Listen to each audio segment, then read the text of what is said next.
Welcome back, everyone. For the first time ever in our nation, whites of European ancestry account for less than half of newborn children in the United States. Now, it's a tipping point that has the potential to impact both political and even conceivably economic future of the country. Now, among the approximately 4 million children born in the U.S.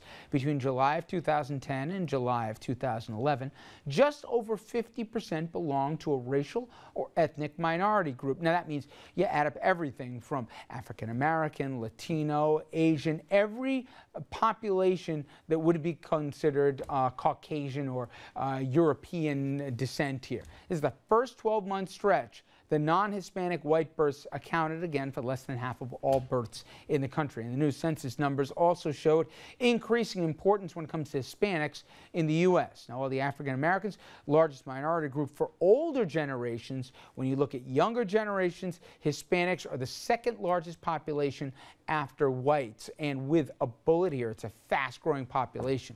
The change is due to an aging white population and a higher birth rate among Hispanic women. Okay.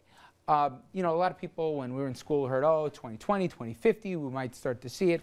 It's accelerating, and I guess there's two ways people could look at it. One is, hey, we're supposed to be the melting pot of the world here. This is the whole idea of America, that come from wherever you are, it doesn't matter what you look like here, this is who we are.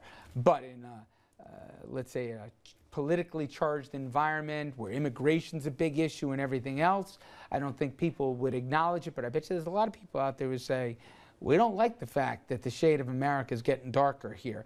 I don't think it'll play out on the campaign trail. Who the heck knows? But what did you guys make of the numbers? You know, it's interesting, Richard, because I don't know if one can agree with the question, but I agree with your question in the way that you asked it. Because one, America is supposed to be the melting pot. And two, I mean, haven't the forecasters been projecting this for almost 10 years, that Latinos would eventually be the fastest growing minority and would... I don't see what's the big deal. It's just the times that we live in. But I do see the political point. Yeah. And places like Arizona, New Mexico, you're going to get the wink, wink and say, see, I told you, this is why we got to stand up. Well, there's more to it than that. When you hear about people who are afraid that we're losing the country, or that the country is becoming something that we're not familiar with. And Andrew, the whole mandatory English only language stuff. When I lived in Texas, I would hear from people all the time, like, we got to make English only the law of the land. Well, you know what? In like 10 years, there's going to be more people who speak Spanish in Texas than people who speak English. Careful what you wish for, because if all of a sudden you want to start voting on what the official language is, it could be Spanish before it's English. We're supposed to be the melting pot, but throughout our history, there's been a long fear of what we're comfortable with changing. And so I think that's motivating a lot of some of the activity that we're seeing. I think once, obviously, biracial couples don't get as much of a second look as they used to, not that long ago, right? I think the more that we see that, the more and the more, the less this is an issue.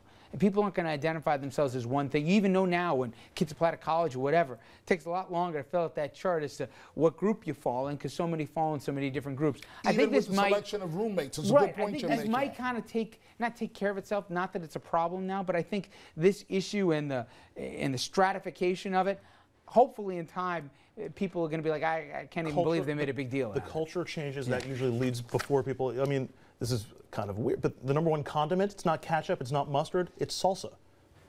And on that note, Andrew, thank you.